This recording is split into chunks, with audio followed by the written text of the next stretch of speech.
अस्सलाम वालेकुम। प्रोग्राम रूबरू में खुशामदीद। मैं हूं इमरान सुल्तान। आज भी बड़ी हैपनिंग्स हैं जिनके हवाले से हमें प्रोग्राम में डिस्कस करना है। सबसे पहले वजीर आजम की वतन वापसी जो है वो मुअख्खर हुई और वहां पर जो अहम तरीन इजलास जो मुशावरत अहम तरीन तकर्रुरी के हवाले से जारी है, जिसपे एक पार्टी का वाज़ेह मौक़िफ़ सामने आया कि इस वक्त सीनियर तरीन जो ऑफिसर्स हैं उनमें से आर्मी चीफ का तयन किया जाएगा। और इस बात को लेकर खान साहब जो है अगेन उसके ऊपर वो तनकीद उनकी सबसे पहले तो ये कि वो मेरिटोक्रेसी की बात कर रहे हैं। वो चाह रहे हैं कि मेरिट के ऊपर तैनाती हो, सीनियरिटी के ऊपर ना हो। दूसरी चीज वो ये भी कह रहे हैं कि एक मफरूर शख्स से, अदालतों से सजा याफ्ता शख्स से इतनी अहम पोस्ट के हवाले से जाके जो है मुशावरत हो रही है। फिर उनका मजीद ये भी कहना है कि कोई फर्क नहीं पड़ता आर्मी चीफ कोई भी आए, उनकी पार्टी जो है वो इलेक्शन के ऊपर फोकस किए हुए है।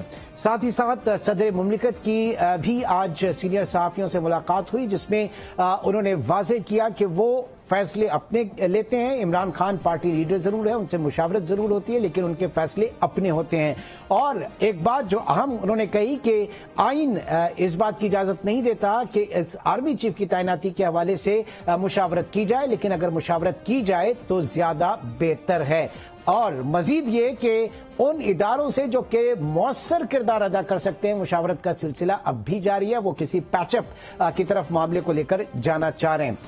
साथ ही साथ अरशद शरीफ कत्ल केस जो कि एक मुअम्मा बन चुका है, आज इसको भी हम डिस्कस करेंगे। और अमेरिका का भी रुख करेंगे जहां पे मिड टर्म इलेक्शन, और इस मिड टर्म इलेक्शन के बाद वहां पे रिपब्लिकन्स जो हैं वो जरा तगड़े हो गए हैं और उनका ये तगड़ापन पाकिस्तान के लिए मुस्तकबिल में कैसा साबित होगा। इन तमाम चीजों का हम जायजा लेंगे इस वक्त प्रोग्राम के इस सेगमेंट में। ब्यूरो चीफ लाहौर सलीम शेख हमारे साथ मौजूद हैं और हमें ज्वाइन किया है ब्यूरो चीफ पेशावर फरजाना अली ने भी। आप दोनों का बहुत शुक्रिया। सलीम शेख, सबसे पहले आपकी तरफ आऊंगा। वजीर आजम का दौरा जो है अब मौखर हुआ और वहां पे अहम तरीन तैनाती के हवाले से जो एक स्टैंड लिया गया कि सीनियरिटी जो है उसको बेस बनाया जाएगा, जबकि खान साहब जो है वो मेरिटोक्रेसी की बात कर रहे हैं, वो मेरिट के ऊपर बात कर रहे हैं। फिर दूसरा उनका ये भी कहना है कि आर्मी चीफ कोई भी हो, उनको कोई फर्क नहीं पड़ता। उनका स्टैंड जो है इस वक्त इलेक्शन, अर्ली इलेक्शन की तरफ है और इसी चीज को इंडोर्स किया फवाद चौधरी ने भी। जी सलीम शेख साहब। जी बिल्कुल, इस चीज को जो अर्ली इलेक्शन को इंडोर्स जो है वो सदर मुमलिकत डॉक्टर आरिफ अलवी ने भी किया है, क्योंकि वो भी आज लाहौर में थे और गवर्नर हाउस में उनकी सहाफियों से मुलाकात भी हुई है और उसमें मैं भी मौजूद था। और आपने जो पूछा है कि वजीर आजम जो है वो इस वक्त लंदन में है और अहम तरीन तैनाती के हवाले से जो है गुफ्तो शनीद हो रही है, यकीनन हो रही है, लेकिन मैं ये समझता हूँ कि इमरान खान ने जो स्टैंड लिया था वो मेरा ख्याल है वो अपनी बाजी जीत चुके हैं, क्योंकि हुकूमत भी उसी पेज पर आ गई है कि जो सीनियर तरीन शख्स होगा उसको जो है वो लगाया जाएगा। तो इमरान खान भी यही चाहते थे कि सीनियर तरीन हो। पहले इमरान खान की तरफ से ये तो कहा जा रहा था कि, बल्कि अभी भी कहा जा रहा है कि जो एक मुजरम शख्स है यानी नवाज शरीफ है वो किस तरह फैसला कर सकता है, लेकिन मुशावरत जरूर हो रही है नवाज शरीफ के साथ, लेकिन इसका फैसला जो है वजीर आजम पाकिस्तान नहीं करना है। आइन और कानून इसी चीज की इजाजत भी देता है और आज सदर मुमलिकत ने भी इस चीज पर खुलकर बात की है और उनका ये कहना है कि आइन इस चीज की इजाजत नहीं देता कि आर्मी चीफ की तैनाती के हवाले से जो है वो किसी और शख्स से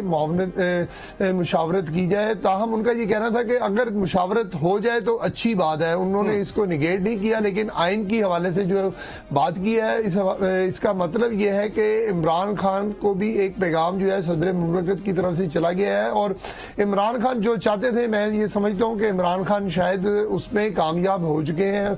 उनका यही मकसद था कि एक चीज जरा यहाँ पे क्लियर कीजिएगा, आप दोनों चीजों का एक ही वाज़ेह मकसद ले रहे हैं, मतलब ले रहे हैं कि सीनियरिटी और मेरिट आर द सेम, एक ही चीज है, या मेरिट के ऊपर जब हम बात करते हैं तो कुछ और चीजें भी उसके ऊपर आती हैं?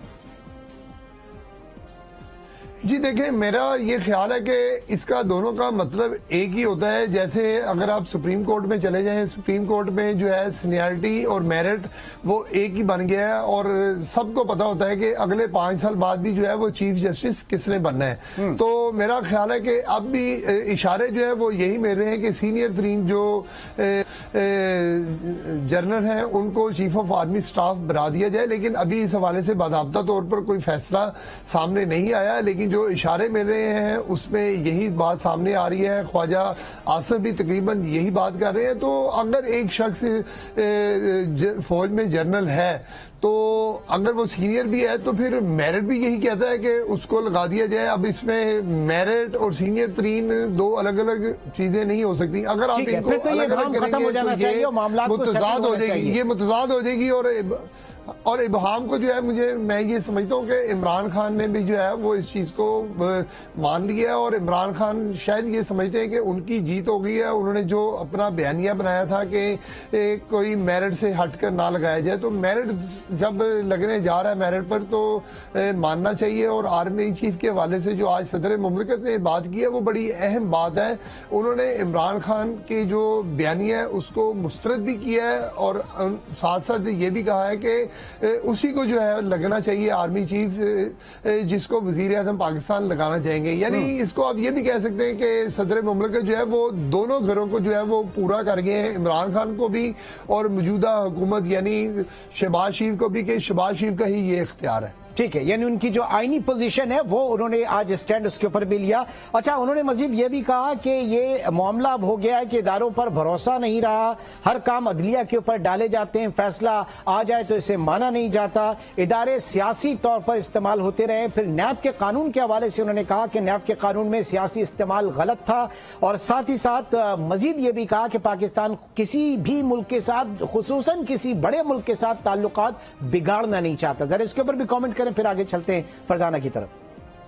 जी बिल्कुल, मैंने जो है आज सदर मुमलिकत से जो सवाल किया था उसी के जवाब में ये जो है सदर मुमलिकत ने कहा था। मैंने सवाल किया था कि फैसल वाडा ने एक प्रेस कॉन्फ्रेंस की थी और उस प्रेस कॉन्फ्रेंस में कहा था कि मुझे खूनी लॉन्ग मार्च जो है वो नजर आ रहा है। तो क्या मैंने जब सवाल किया कि क्या आप नहीं समझते कि पंजाब हुकूमत ने जो कमेटी तश्कील दी है उसमें वफाक का कोई नुमाइंदा नहीं है, और क्या जो फैसल वाडा है उसको भी तफ्तीश में शामिल नहीं होना चाहिए, तहकीकात में शामिल नहीं होना चाहिए। तो उसके जवाब में जो है वो सदर मुमलिकत का कहना था कि अदारों पर जो है वो तनकीद की जाती है, अदारों को माना नहीं जाता, उनको पोलिटिसाइज किया जाता है। और साथ साथ जो उनका ये कहना था कि अदारों से भरोसा जो है वो उठ गया है और हर कोई शख्स जो है वो सुप्रीम कोर्ट की तरफ देखता है और सुप्रीम कोर्ट के जुम्मे जो है वो काम लगाने की कोशिश की जाती है और अदलिया पर जो है वो बोझ बढ़ जाता है। और अगर फैसला अदलिया को कर दे तो फिर अदलिया का फैसला जो है वो माना नहीं जाता। और साथ साथ उनका ये कहना था कि अदारों को जो है सियासी तौर पर भी इस्तेमाल किया जा रहा है। नैब के हवाले से जो है उन्होंने कहा कि नैब को जो है वो नैब के जो कानून है वो सियासी तौर पर उनका गलत इस्तेमाल हो रहा है और उनको कमजोर किया जा रहा है। मैं आपको ये बात बताऊं कि उनका साथ साथ ये भी कहना था कि इसी मेरे सवाल के जवाब में कि कंटेनर जो है वो बने तो तिजारत के लिए थे, लेकिन हमने कंटेनर का जो है वो दुनिया को एक और इस्तेमाल भी बता दिया। यानी उनके कहने का मतलब ये था कि कंटेनर्स जो है वो एहतजाज के लिए भी इस्तेमाल होते हैं और एहतजाज को रोकने के लिए भी इस्तेमाल होते हैं, क्योंकि कंटेनर पर चढ़कर जो है वो लॉन्ग मार्च भी किया जाता है और कंटेनर लगाकर जो है वो फसील बनाई जाती है और लोगों को जो है वो दाखिले से रोका भी जाता है। उनका ये मतलब था। और एक और जो सवाल आपने पूछा वो रिपीट किए, मैं उसका भी आपको जवाब दे दूं। नहीं, लास्ट मेरी जो बात हुई थी अमेरिका के हवाले से, बिलखुसूस बड़े मुल्क के हवाले से, हम किसी से भी ताल्लुकात बिगाड़ेंगे नहीं, हम साथ लेके चलना चाहते हैं। जी बिल्कुल, ये बात उन्होंने बिल्कुल कही है कि जो मुल्कों के साथ हम अपने ताल्लुकात नहीं बिगाड़ सकते और ख़ुसूसन जो अमेरिका है उसके साथ हम ताल्लुकात नहीं बिगाड़ सकते। हमारी ये ऐसी पोजीशन है कि हमें अमेरिका के साथ ताल्लुकात नहीं बिगाड़ने चाहिए। फिर अगेन मैं दूसरी तरफ आता हूँ कि इमरान खान का जो बयानिया था कि अमेरिका जो है वो पाकिस्तान में मुदाखलत कर रहा है, इससे बज़ाहिर ये लगता है कि जो सदर मुमलिकत हैं उन्होंने कोई बात की है इमरान खान से कि कि अमेरिका के ऊपर जो आप बार बार जोर दे रहे हैं साइफर के हवाले से या दीगर हवालों से, वो पाकिस्तान में मुदाखलत कर रहा है कि आप शायद अमेरिका का नाम लेना उसको कम करें, क्योंकि अमेरिका जो है वो हमारी जरूरत है। हम अमेरिका से जो है वो किसी तरह फड्डा नहीं ले सकते। मैं इस पर अपना एक तजज़िया पेश कर रहा हूँ, क्योंकि अमेरिका के हवाले से जो सदर मुमलिकत है डॉक्टर आरिफ अलवी साहब, उन्होंने ये कहा है कि हम अमेरिका से जो है इस पोजीशन में नहीं है कि उससे अपने ताल्लुकात को बिल्कुल खराब कर लें। जी ठीक है, फरजान आपकी तरफ आते हैं। सीनियरिटी एक इंटीग्रल पार्ट जरूर हो सकती है मेरिट का, या इस वक्त जो जिस तरह से बात की जा रही है कि सीनियरिटी और मेरिट जो है वो सेम चीजें हैं, अगर दोनों एक ही चीजें हैं तो फिर ये बहस ही खत्म हो जानी चाहिए और हालात जो है वो माशाल्लाह बेहतरी की जानिब है। एक तो इसके ऊपर मैं कमेंट चाहूंगा, फिर दूसरा ये कि किस हद तक डिफ्यूज करने की पोजीशन बेहतर तौर पर डिफ्यूज किया है प्रेसिडेंट ने और वो उनकी कोशिशें जारी हैं हालात को बेहतर करने के लिए। Your comment Farzana. अच्छा, पहले तो मैं आपको ये बता दूं कि कल भी हमने इस पर बहस की थी कि ये जो तैनाती का मसला है चीफ ऑफ आर्मी स्टाफ या दूसरी पोस्ट का, उसको बहुत ज्यादा जेर बहस लाया जा रहा है और मेरा कल भी ये पॉइंट था कि ये चीजें जो है अब खत्म हो जानी चाहिए। लेकिन चूंकि बार बार हर रोज खान साहब जो हैं वो इस इशू को उठा लेते हैं तो चीज आ जाती है। मैं थोड़ा सा डेफर करूंगी अपने साथी सलीम शेख साहब से। खान साहब का बिल्कुल मतलब ये नहीं है कि जो सीनियर है वो मेरिट पर भी आता है, उनका मकसद कुछ और है। वो समझते हैं कि जो वो समझते हैं वो मेरिट पर है और जो कोई और कह रहा है तो वो मेरिट पर नहीं है। कल भी मैंने यही बात कही थी कि आप जब टॉप के 5 लोगों की बात करते हो इस वक्त हमारे फोर्सेज में, और उनके आप इस चीज पर सवालिया निशान बनाते हो कि वो मेरिट पर नहीं है, तो ये बहुत अजीब सी बात लगती है और इसको नहीं करना चाहिए, क्योंकि वो एक लेवल से, एक पूरे प्रोसेस से गुजर कर इस चीज पर आए हैं कि वो उस लिस्ट में उनका नाम शामिल किया गया है। ऐसे नहीं है कि वो ऐसे ही बैठे थे और उठ कर आ गए हैं। यकीनन उनकी एक लंबी जदोजहद है, उनका काम है, उनका पूरा का पूरा एक तजर्बा है और तब जाके वो टॉप लिस्ट में आए हैं। एक बात तो ये, तो खान साहब का ये जो मतलब है कि मेरिट और सीनियरिटी, तो ये बिल्कुल उनका मुख्तलिफ मतलब है, एक मतलब हरगिज नहीं है। दूसरी बात मैं आपको ये बताऊं कि आपने प्रेसिडेंट साहब से के हवाले से बात की है। मेरी प्रेसिडेंट साहब से 2 मुलाकातें हैं। आरिफ अलवी साहब बहुत ही नफीस इंसान है और जितना मैंने उनको जाना है और जो उनसे बात की है, वो चूंकि बहुत ही सुलझे हुए अंदाज में चीजों को लेके चलना चाहते हैं और कब से पूरी कोशिश कर रहे हैं। आपको याद होगा जब पेशावर में वो आए थे तो हमारी उनसे मुलाकात हुई थी, तो उसमें भी उन्होंने बार बार यही चाह रहे थे कि कुछ ऐसे नुक्ते पर पहुंच जाए कि जहां पर ये जो सारी तलखियां हैं वो खत्म की जाए, क्योंकि इस बार वो यही बात कर रहे थे कि मुल्क इस वक्त ऐसी चीजों का मुतहम्मिल नहीं हो सकता कि हम इस तरह से तलखियों को बढ़ाएं। और उनका ये भी कहना था उस वक्त भी, और यकीनन आज की बातों से भी यही लगता है कि वो करीब लाना चाहते हैं, लोगों को एक पॉइंट पर लाना चाहते हैं और चीजों को बेहतर करना चाहते हैं, जिसकी वो मुसलसल कोशिश कर रहे हैं। और उन्होंने मुलाकातें भी उन्होंने ही कराई हैं। वो जब यहाँ आए थे तो उन्होंने तब रिवील किया था कि एक बहुत अहम जो है मैं कोशिश कर रहा हूँ, और बाद में पता चला कि उन्होंने मुलाकात करवाई है। बहरहाल ये एक चीज है, उनकी कोशिश अपनी जगह, लेकिन आज आरिफ अलवी साहब ने भी बड़ी अजीब सी बात कर दी। एक तरफ वो कहते हैं कि आईन के मुताबिक होनी चाहिए, आईन तो कहता है कि प्राइम मिनिस्टर का हक है, तो फिर कहते हैं कि नहीं किसी और से भी पूछ लें। भाई किसी और से क्यों पूछ लें जब हक आईन का है और आप कहते हो आईन के मुताबिक होनी चाहिए, तो फिर आईन तो कहता है कि प्राइम मिनिस्टर साहब फैसला करेंगे, तो प्राइम मिनिस्टर साहब को फैसला करने दे। अब प्रॉब्लम कहाँ आ रही है? प्रॉब्लम ये आ रही है कि प्राइम मिनिस्टर साहब जाके बैठ गए हैं बड़े भाई साहब के पास, और जाहिर है खान साहब के लिए ये बात काबिल बर्दाश्त नहीं है। सिर्फ खान के नहीं, पूरी तहरीक इंसाफ के लिए, क्योंकि उनकी जदोजहद जो थी 2014 से अगर आप बात करें तो वो शुरू हुई थी कि हमने इस मुल्क को चोरों से, लुटेरों से, और मैं ये अल्फाज कल भी इस्तेमाल नहीं करना चाहती थी, लेकिन उनकी बातें हैं, इनसे बचाना चाहते हैं। और ये सारी पार्टियां ऐसी हैं, वो जरदारी साहब का भी नाम लेते हैं, खसूसन वो नवाज शरीफ साहब को या शरीफ फैमिली को बहुत ज्यादा रगेते हैं इस सारे मामले में। अब आप सोचिए कि हमारे प्राइम मिनिस्टर साहब के जाके बैठ गए हैं बड़े भाई साहब के पास, और बार बार खबरें ये आ रही है कि वहां पे तय हो रहा है, वहां पे तय हो रहा है, तो जाहिर है इनके लिए मामला है। तो इसीलिए उनकी तरफ से भी पूरा रिएक्शन आता है इस सारी चीज का। ठीक है, got your point, I got your point. जरा सलीम शेख साहब आपकी तरफ आएंगे। बात वही जो इस वक्त लंदन में मौजूद वजीर आजम, उससे पहले जो अभी बात चल रही थी मेरिट के हवाले से, हमेशा मेरिटोक्रेसी की बात की इमरान खान ने, लेकिन उनके अपने दौर में जो पंजाब का हाल रहा, बिलखुसूस बुज़दार एडमिनिस्ट्रेशन ने जो कुछ भी किया, आज तक उनसे सवाल किया जाता है कि वो कौन सा मेरिट था जिसके ऊपर पूरा जो है बुज़दार साहब पूरा उतरते थे, जिसको फॉलो किया गया। शेख साहब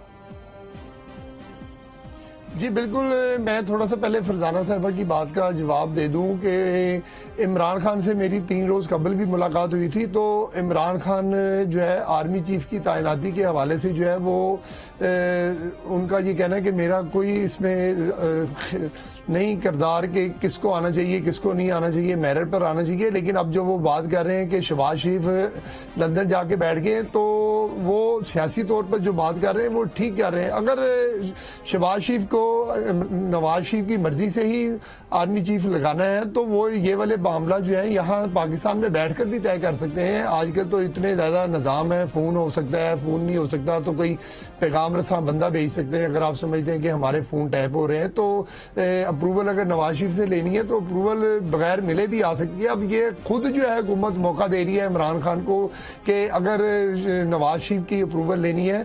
और दूसरी बात जो आपने पूछा है कि पंजाब में जो है वो मेरिट नहीं होता था, इसकी इमरान खान एक नहीं कई बार जो है वो अपने तौर पर जो है वो कह चुके हैं कि बुज़दार के हवाले से जो है मुझे बार बार कहा जाता था कि इसको हटा दे, लेकिन वो कहते थे कि मेरी मजबूरी थी कि अगर मैं बुज़दार को हटा देता तो 5 ग्रुप थे पंजाब में, तो फिर किसको मैं लेकर आता और फिर जो है वो हुकूमत टूट जानी थी। और उनका ये कहना था कि पंजाब में जो है अगर बुज़दार प्रिंसिपल स्टैंड के ऊपर पॉलिटिकली कॉम्प्रोमाइज करना पड़ा उस वक्त खान साहब को अपनी पार्टी के हवाले से। जी बिल्कुल, उनका जो उस वक्त मौकफ था और बाद में भी मौकफ रहा है हुकूमत जाने के बाद, उनका ये कहना था, उन्होंने 2 नाम लिए थे और उनमें से एक नाम अलीम खान का भी था। वो कहते थे कि अलीम खान जो है वो प्रेशर आ रहा था कि अलीम खान को वजीर आला पंजाब बना दिया जाए। तो वो कहते थे कि मेरी पार्टी जो है वो टूट फूट जानी थी कि मैं अब अलीम खान को वजीर आला बना देता, और उसके अलावा भी जो है 5 ग्रुप मौजूद थे। तो इसलिए मैंने जो है उस्मान बुज़दार को नहीं हटाया। और उसके साथ साथ उन्होंने ये भी बार बार कहना है कि उस्मान शेख साहब, कल जो हमने तस्वीरें देखी, जो जिस गर्मजोशी के साथ अलविदा किया था नवाज शरीफ ने शहबाज शरीफ को, और ये था कि वतन वापसी के लिए तैयार हैं, पाकिस्तान पहुंच रहे, लेकिन उसके बाद दौरा मौखर हुआ। तो ये मौखर होना, अगर सिंपल सी बात है कि मेरिट के ऊपर होना है और ये सारी चीजें स्टैंड ले लिए गए, तो फिर मौखर होने का क्या मतलब है?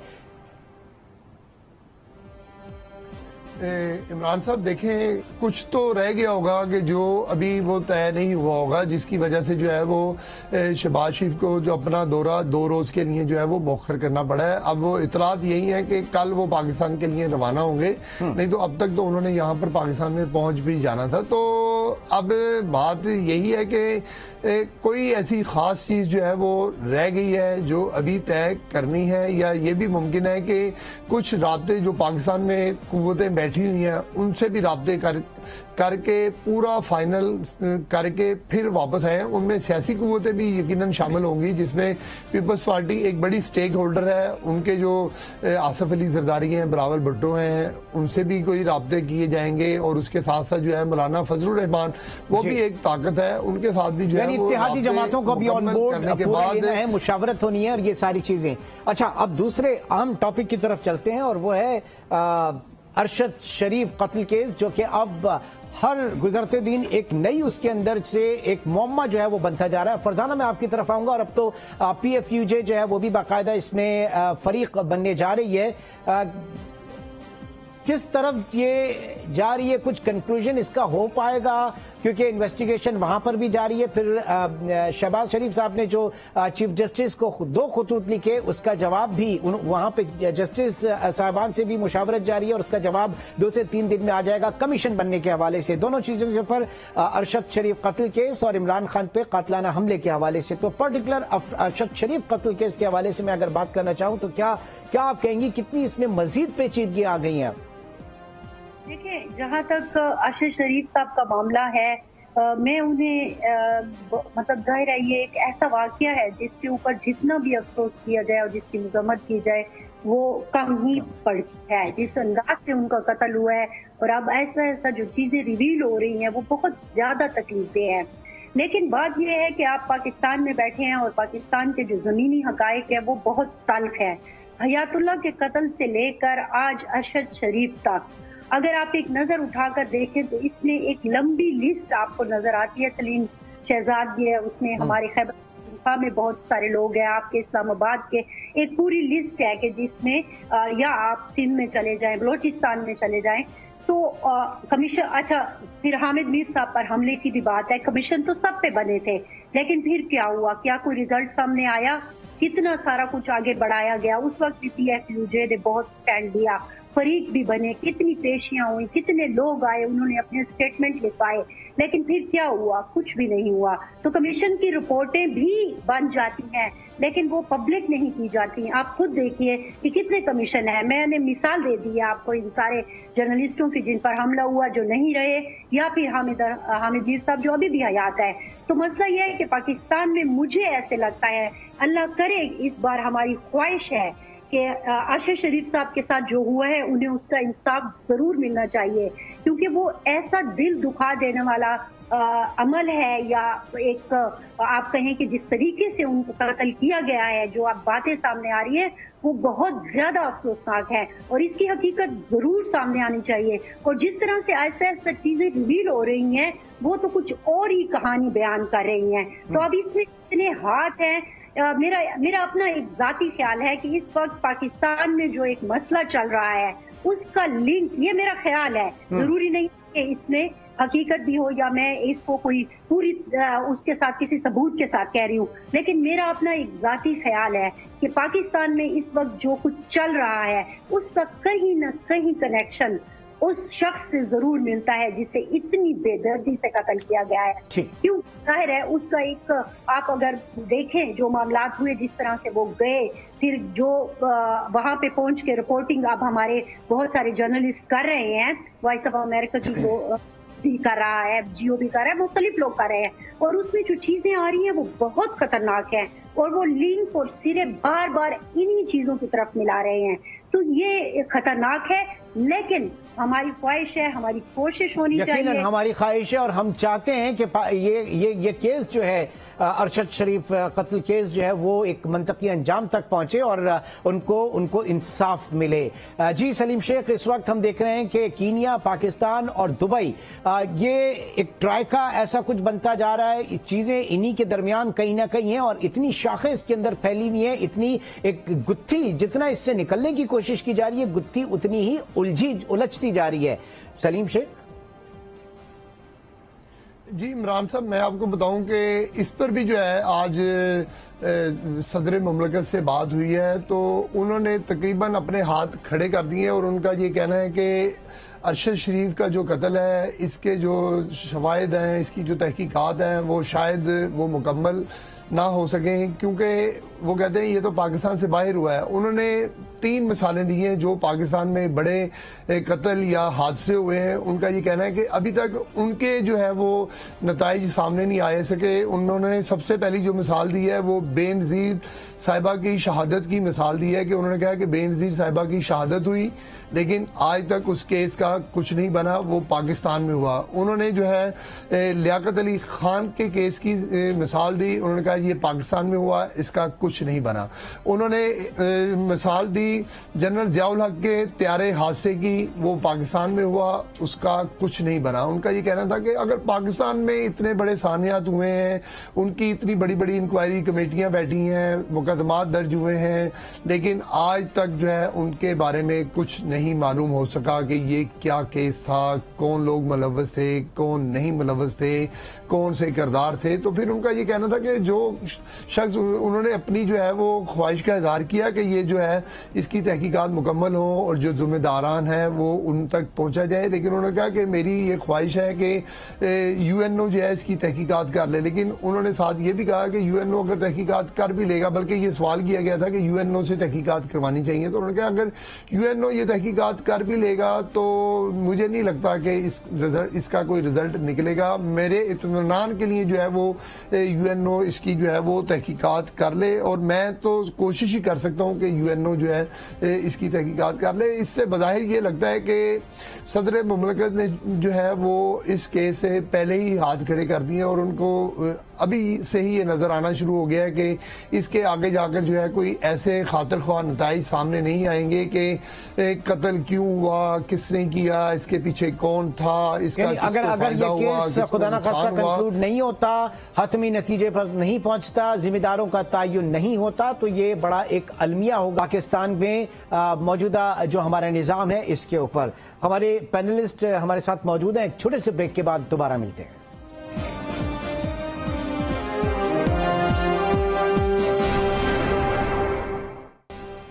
Welcome back. और जी प्रोग्राम के सेगमेंट में हमारे साथ अमेरिका से मौजूद हैं सीनियर तज्जियाकार और मेरे रूबरू हैं शौकत पराचा। बहुत शुक्रिया जी पराचा साहब आपके वक्त का। पराचा साहब जो है वो अमेरिका में मिड टर्म इलेक्शन कवर करने गए हुए हैं और पल पल की रिपोर्ट उन्होंने वहां से अपडेट की और बड़ी जांफिशानी के साथ उन्होंने वहां पर काम किया। पराचा साहब उसके रिजल्ट्स पे तो मैं बाद में आऊंगा, सबसे पहले तो मैं जानना चाहूंगा, ना कोई वहां पर आरटीएस बैठा, ना कोई वहां पर जो है हंगामे हुए, ना कोई पोलिंग स्टेशन जो है उसे हसास तरीन करार दिया गया, ना वोट चोरी हुए, ना जाली ठप्पे लगे, ना बैलेट बॉक्स चेंज जो है लेकर कोई भागा, ना वहां पे रिटर्निंग ऑफिसर के ऊपर कोई सवालिया निशान उठा। ऐसे ही ओके और सूखे सूखे इलेक्शन आपने वहां पे देखे। पाकिस्तान तो याद आया होगा आपको। बहुत शुक्रिया, मैं आपके रूबरू हूं इस वक्त। पाकिस्तान तो बहुत याद आता है जहां भी हम जाएं, और इन इलेक्शन में भी पाकिस्तान बहुत याद आया, क्योंकि हसरत हमारी रह जाती है पाकिस्तानियों की कि हमारे यहाँ भी इसी तरह क्रेडिबल इलेक्शन हों, हमारे यहाँ भी इसी तरह जिसके खाते में वोट दिया जाए उसी के खाते में काउंट हो, हमारे यहाँ भी इलेक्शन रिजल्ट्स को उसी तरह तस्लीम किया जाए। लेकिन इस दफा यहाँ भी डिफरेंट हालात थे। आपको याद है 6 जनवरी 2020 का जो वायलेंस था कांग्रेस के अंदर, उसकी वजह से बड़ा डर था कि कहीं जो एक टर्म इधर यूज की जा रही थी इलेक्शन डिनायर्स, कि कहीं इलेक्शन डिनायर्स निकल कर वायलेंस का रास्ता इस्तेमाल ना करें, तशद्दुद पे ना उतर आए। लेकिन ऐसा कुछ नहीं हुआ। जो मेच्योरिटी वोटर्स की है वो रिफ्लेक्ट हुई, और वो क्या रिफ्लेक्ट हुई? एक तो उन्होंने रिजल्ट, जब आप बात करेंगे मैं वो बात करूंगा, लेकिन चूंकि एक बैकग्राउंड है हर चीज का, तो एक मेच्योरिटी नजर आई कि जो लोग इलेक्शन डिनायर्स थे, जिनकी वजह से यहाँ इलेक्शन से पहले एक खतरा था कि कहीं अमेरिका की जमहूरियत को नुकसान ना पहुंचे, या वो इलेक्शन डिनायर का मतलब अमेरिका के कॉन्टेक्स्ट में था कि लोग बरमला कह रहे थे कि इन रूल्स एंड रेगुलेशंस के होते हुए हम इलेक्शन के नतायज को नहीं मानेंगे। इसलिए एक खौफ था, लेकिन वो खौफ बहरहाल खौफ ही रहा, वो हकीकत का रूप नहीं धारा। लोगों ने वोट डाले, बड़ी तादाद में वोट डाले, पुरअमन रहे, यस। और जो एक क्या सराइयां जैसे असेसमेंट हम पहले खुद भी करते हैं कि जी ये फैक्टर है, इनकी वजह से फलां पार्टी जो है वो छा जाएगी, लैंडस्लाइड विक्ट्री होगी, फलां पार्टी मार खा जाएगी। तो इन इलेक्शन में 2-3 बड़े अहम इश्यूज थे। सबसे अहम इशू था इन्फ्लेशन का, महंगाई का, क्योंकि ये कोविड पूरी दुनिया में रहा, उस वजह से फूड प्राइस ऊपर चली गई। फिर जो पेट्रोलियम प्राइस है, जिसे अमेरिका में गैसोलीन प्राइस कहते हैं, वो ऊपर चली गई। तो एक ये यहाँ डर था कि इन प्राइस हाइक की वजह से कहीं डेमोक्रेट्स जो हैं वो हार जाएं। सदर बाइडेन की पॉपुलैरिटी इस महंगाई की वजह से कम आई हुई थी, और ये ना हो कि जो इधर टर्म यूज हो रही थी कि रेड जो वेव है, रेड वेव ना आ जाए, यानी रिपब्लिकन की। लेकिन ऐसा कुछ नहीं हुआ। लोगों ने जो खौफ था उनके अंदर कि हमने अपनी जमहूरियत को बचाना है, हमने अपनी लिबर्टीज को बचाना है, एबॉर्शन का इशू बड़ा इंपॉर्टेंट था, तो लोगों ने जब वोट दिए तो जो एक वेव पहले से स्पेकुलेटेड थी या असेस्ड थी, वो वेव नहीं आई। आप रिजल्ट्स देख रहे हैं 47, 48 सेनेट में, और अब तो डेमोक्रेट्स को एक और सीट मिल गई तो सेनेट में उनका कंट्रोल दोबारा आ जाएगा। इसलिए ये मेरे हिसाब से मैच्योर वोटिंग हुई है और मैच्योर टर्नआउट रहा और मैच्योर। मैंने पराचा साहब बहुत सालों पहले जो है ना, पता नहीं कौन से वो इलेक्शन थे अमेरिकन, लेकिन उसमें एक प्ले कार्ड मैंने देखा था जिसमें लिखा हुआ था count every vote, this is America. तो इसका मतलब है कि जो शऊर है वहां के लोगों में, उन्होंने इन इश्यूज के ऊपर बैलेट बॉक्स के अंदर अपनी थॉट्स को डाला। जी बिल्कुल, देखें अमेरिकन कॉन्टेक्स्ट में मसलन मुझे अभी एरिजोना स्टेट में हम थे तो एक ऑफिशियल हमें जो इलेक्शन डिपार्टमेंट के हैं वो एक कंट्रोवर्सी भी चली हुई है ईवीएम के हवाले से, इलेक्ट्रॉनिक वोटिंग मशीन के हवाले से। वो कहते हैं कि मैनूवर किया गया इलेक्ट्रॉनिक वोटिंग सिस्टम को, हालांकि पाकिस्तान में इसके लिए बड़ा जोर भी दिया जा रहा है कि ईवीएम होनी चाहिए, वहां उसको अपोज किया जा रहा था और उसकी वजह ये थी कि मैनूवर किया गया, उसके जरिए कहीं ना कहीं से जो है ना वो धांधली की शिकायत हो सकती है, तो वो ना हो। तो उस इलेक्शन कमीशन स्टीवन रिचर का मुझे एक सेंटेंस बड़ा अच्छा लगा। उनका इलेक्शन कमिश्नर या जो डिपार्टमेंट का हेड है मरीकोपा काउंटी का, अब वो इलेक्टेड है, यानी इलेक्शन हुकाम भी उनके नॉमिनेटेड है नहीं है। अच्छा। वो रिपब्लिकन पार्टी का से ताल्लुक रखने वाला जो इलेक्शन डिपार्टमेंट का हेड है। तो मैंने उससे कुछ सवाल किया, मैंने कहा आप एक पार्टी को रिप्रेजेंट करते हैं तो कैसे आप शफाफ इलेक्शन को इंश्योर करेंगे या लोग कैसे। तो उसने एक बड़ी अच्छी बात की टू आंसर योर क्वेश्चन। उसने कहा कि हम अमेरिकन चाहते हैं कि ज्यादा से ज्यादा आवाम के पास अख्तियार हो और कम से कम गवर्नमेंट की इंटरफेरेंस हो, लिहाजा वो मुख्तलिफ लेवल के जो ऑफिशियल होते हैं उनमें ज्यादातर इलेक्टेड लोगों की होती है। तो एवरी वोट जब काउंट होगा और लोगों को अपने सिस्टम पे ट्रस्ट होगा तो फिर उस ट्रस्ट को जो इलेक्टेड ऑफिशियल आते हैं, वो चाहे इलेक्शन में हो, चाहे वो एडमिनिस्ट्रेशन में हो, चाहे शेरिफ हो काउंटी का या काउंटी के एडमिनिस्ट्रेशन के हेड्स हों, वो मैच्योरिटी होती है उस सिस्टम की कि लोग भी ट्रस्ट करते हैं उस सिस्टम के और उनका वोट जो है एक एक वोट काउंट होता है। ये this is the beauty of जो कहते हैं ना जी oldest democracy in the world, वो अमेरिकन सिस्टम। ठीक है। अच्छा पराचा साहब, अब इस कॉन्टेक्स्ट में, पाकिस्तान के कॉन्टेक्स्ट में जानना चाहूंगा, वहां पर इस वक्त कांग्रेस में वहां पर इस वक्त जो पोजीशन बनी है आपके रिपब्लिकन्स की और डेमोक्रेट्स की, पाकिस्तान के लिए पाकिस्तान के कॉन्टेक्स्ट में आने वाले दिनों में आप किस तरह के असरात देखते हैं उस पर?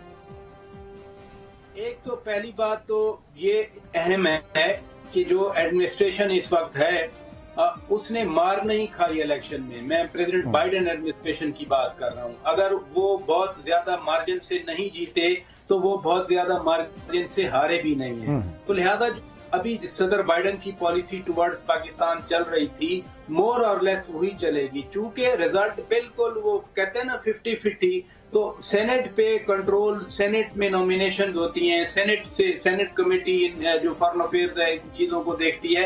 तो सेनेट में अब यूं लग रहा है, बिल्कुल मैं हतमी राय नहीं दे रहा, यूं लग रहा है जैसे डेमोक्रेट्स अब सेनेट पे अपनी एक वोट की मेजोरिटी रख लेंगे, तो लिहाजा उनको सेनेट में कोई लेजिस्लेशन या कोई इनिशिएटिव डिफीट होने की वो खतरा नहीं रह गया। पाकिस्तान ठीक है। पराचा साहब, प्रोग्राम में वक्त की कमी इस वक्त आड़े आ रही है, इंशाल्लाह आपसे आगे आने वाले प्रोग्राम में जरूर मुलाकात होगी, बल्कि ये प्रोग्राम कंडक्ट करेंगे।